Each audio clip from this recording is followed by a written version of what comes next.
students, we are discussing chapter 2nd of the class 12th chemistry. The name of chapter is solutions.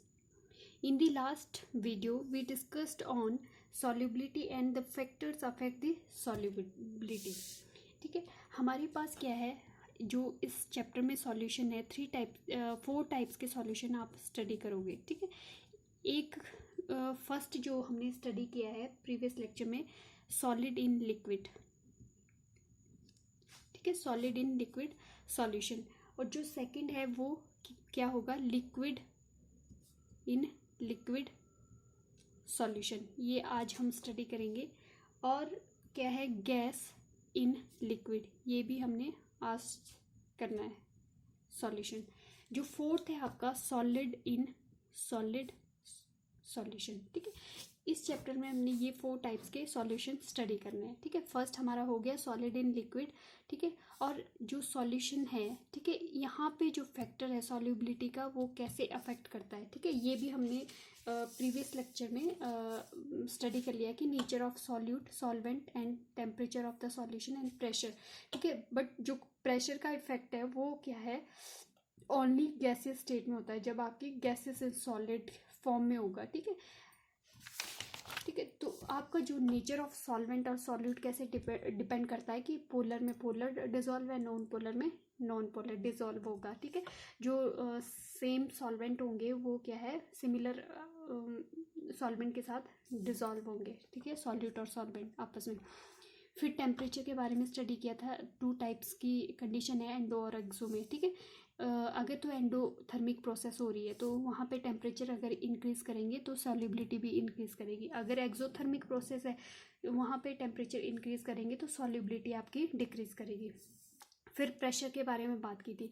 तो solid liquid में तो आपकी जो molecule present होते हैं, एटम्स प्रेजेंट होते हैं, तो वो तो इनकम्प्रेसिबल है. ठीक है, तो यहाँ पे तो ये पॉसिबल नहीं है, लेकिन गैसेस स्टेट में ये पॉसिबल है, मतलब वहाँ पे इसका सॉल्युबिलिटी का इफेक्ट होगा. ठीक है, तो जो हम स्टडी करेंगे गैस इन लिक्विड में प्रेशर का क्या इफेक्ट पड़ेगा. ठीक है, ये सिर्फ आपके इस केस में पॉसिबल है. ठीक है, बाकी आपका सॉलिड लिक्विड में इसका कोई इफेक्ट नहीं है. ठीक है, तो आज जो हम डिस्कस करेंगे solution of liquid in liquid, मतलब आपने जो सॉल्यूशन है वो लिक्विड का जो सेकंड जो है आपका, कि अगर सॉल्वेंट भी आपका क्या है लिक्विड और सॉल्यूट भी क्या है लिक्विड है.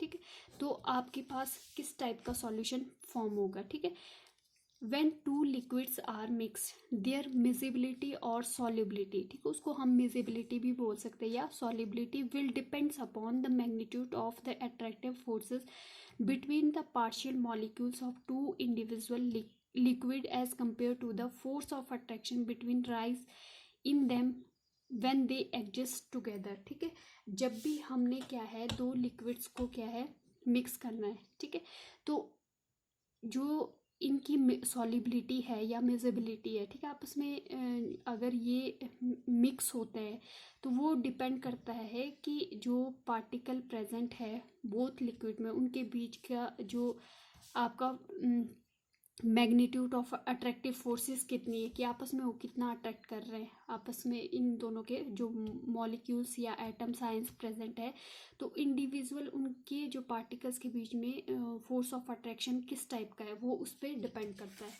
ठीक है, तो आपके पास फॉर एग्जांपल अगर बेंजीन है, ठीक है, बेंजीन क्या है नॉन पोलर है. ठीक है, और कार्बन टेट्राक्लोराइड है तो ये भी क्या है नॉन पोलर, तो ये क्या है सेम है दोनों, तो ये क्या है कंप्लीटली आपके मिसिबल होंगे. ठीक है, अगर आपके सिमिलर टाइप के मीन्स नॉन पोलर या पोलर टाइप के मिक्स करेंगे तो वो क्या है कंप्लीटली मिक्सिंग होगी वहाँ पे लिक्विड्स की. फिर नेक्स्ट एग्जांपल है, अगर बेंजीन है आपके पास, बेंजीन क्या है नॉन पोलर, वाटर मॉलिक्यूल्स है तो वो क्या है पोलर. अगर हम इनको मिक्स करते हैं रिमेन्स इमिसिबल लिक्विड्स, मतलब ये आपस में मिक्स नहीं होंगे, ये क्या है सेपरेट लेयर फॉर्म कर देंगे. ठीक है, फिर नेक्स्ट है आपका solution of gases in liquid. ठीक है, अब क्या है कि अगर आपका गैसेस को मिक्स किया जाए लिक्विड में, ठीक है, most of the gases are soluble in H2O as well as some other solvents such as ethyl alcohols, benzene etcetera. ठीक है, बहुत सी गैसेस आपकी क्या होती है, सॉल्युबल होती है आपके H2O में, ठीक है, as well as some other solvents में भी क्या है आपकी soluble होती है, such as ethyl alcohol, benzene etc. The solubility of the gas of the solvent is expressed in term of absorption coefficient। अगर हमने सॉल्युबिलिटी निकालनी है गैस की कि कितनी सॉल्युबल है आपकी सॉल्वेंट में कोई भी गैस, तो हम किस में निकालते हैं, in term of absorption coefficient alpha, जिसको डिनोट करता है अल्फा से। It is defined as the volume of the gas reduced to STP which dissolved per unit volume of the solvent at the experimental temperature and under a pressure of 1 bar। ठीक है, जो आपका absorption coefficient है इसको denote किससे करता है, alpha से। ठीक है, और ये किसके इक्वल होता है, ये तो डायरेक्टली प्रोपोर्शनल होता है आपका म्यू वी के। ठीक है, वी क्या है, volume of the gas reduce to the STP, मतलब जो वॉल्यूम है आपका गैस, ठीक है, जो आपकी रिड्यूस्ड हुई STP पे इसका वॉल्यूम लेना है, ठीक है, और अपॉन आपने इनवर्सली प्रोपोर्शनल किसके होगा, V, volume of the solvent plus P pressure लेना है 1 बार। ठीक है, तो आपका जो अल्फा कॉफिशिएंट है ये क्या बताता है कि आपकी किसी भी गैस की कितनी सॉल्युबिलिटी है सॉल्वेंट के अंदर। ठीक है, it is defined as the volume of the gas reduce to STP। ठीक है, it is defined the volume of the gas reduced to STP which dissolve per unit volume of the solvent at the experimental temperature and under the pressure of 1 बार। ठीक है, means total क्या है कि आपका अगर alpha value absorption coefficient है, जितना ज़्यादा एब्जॉर्प्शन कॉफिशिएंट होगा उतनी ही ज़्यादा आपकी सॉल्युबिलिटी होगी गैस की। ठीक है, आपने हमेशा याद रखना है जितना ज़्यादा आपकी अल्फा वैल्यू होगी वो क्या है, उतनी ही ज़्यादा सॉल्युबिलिटी लिक्विड्स के अंदर उस गैस की होगी। ठीक है, ठीक है, तो यहाँ पे फिर अगर बात करते हैं फैक्टर्स की कि factors affect the solubility of gas in liquid, कि कौन कौन से फैक्टर है, तो जो आपने प्रीवियस में स्टडी किए थे, nature of solute and solvent, temperature and pressure. ठीक है, तो ये तो हमने स्टडी किए थे प्रीवियस, तो ये तो सिमिलर है। ठीक है, अगर आपका नेचर ऑफ सॉल्वेंट से सेम जो सॉल्वेंट्स होंगे वो क्या है आपका डिज़ोल्व हो जाएंगे, लेकिन टेम्परेचर के भी क्या है, ये अगर एंडो और एक्सोथर्मिक प्रोसेस पे डिपेंड करेगा। टेम्परेचर इंक्रीज करेगा तो सॉल्युबिलिटी इंक्रीज करेगी in case of endothermic. Exothermic में क्या है, टेम्परेचर इंक्रीज करेगा तो सॉल्युबिलिटी डिक्रीज करेगी एक्सोथर्मिक प्रोसेस में। बट जो प्रेशर का है तो वो क्या है इसमें गैस इन लिक्विड में, ठीक है, सॉलिड और लिक्विड में तो आपका कोई इफेक्ट नहीं होता है, लेकिन गैस इन लिक्विड जो सॉल्यूशन है उसमें क्या इफेक्ट होता है कि जितना प्रेशर आप इंक्रीज करोगे उतनी ही सॉल्युबिलिटी आपकी इंक्रीज करेगी। ठीक है, तो ये डायरेक्टली प्रोपोर्शनल होगा आपका सॉल्युबिलिटी के। ठीक है, अगर आप क्या है प्रेशर इंक्रीज करोगे तो आपकी सॉल्युबिलिटी सॉल्यूशन की इंक्रीज सॉल्यूट की इंक्रीज कर जाएगी। ठीक है, नेक्स्ट है आपका Henry's law. Basically it deals with the solubility of the gas in liquid. ये क्या है, किसके साथ डील करता है, solubility of gas in liquid. ठीक है, अब डेफिनेशन या लॉ क्या है आपका, Henry's law. Henrys law state that the solubility of the gas in liquid at the given temperature is directly proportional to the partial pressure of the gas being dissolved. ठीक है, तो जो आपकी solubility है gas की, ठीक है, वो क्या है, सॉल्युबिलिटी जो गैस की है वो आपकी डायरेक्टली प्रोपोर्शनल होती है partial pressure of the liquid. ठीक है, partial pressure of the gas being dissolve, जो गैस आपकी डिसॉल्व हुई है। ठीक है, तो हेनरीज ने क्या बोला कि जो आपकी सॉल्युबिलिटी है गैस की इन लिक्विड, ठीक है, क्योंकि ये डील ही किसके साथ करता है, solubility of gas in liquid, कि आपकी कितनी सॉल्युबिलिटी है किसी भी गैस की लिक्विड में, ठीक है। तो ये क्या बोलता है कि किसी भी जो आपका गैस है, ठीक है, solubility of the gas in liquid at given temperature, means temperature क्या है आपका कांस्टेंट होगा, is directly proportional to the partial pressure of the gas being dissolve. मतलब उसके पार्शियल प्रेशर पे डिपेंड करता है जो गैस डिजॉल्व है, ठीक है। फॉर एग्जांपल आप यहाँ से अंडरस्टैंड कर लो कि आपके पास ये लिक्विड है, वाटर है, ठीक है। अब यहाँ पे क्या है, ऑक्सीजन के मॉलिक्यूल है, ऑक्सीजन के मॉलिक्यूल डिजॉल्व है, ठीक है।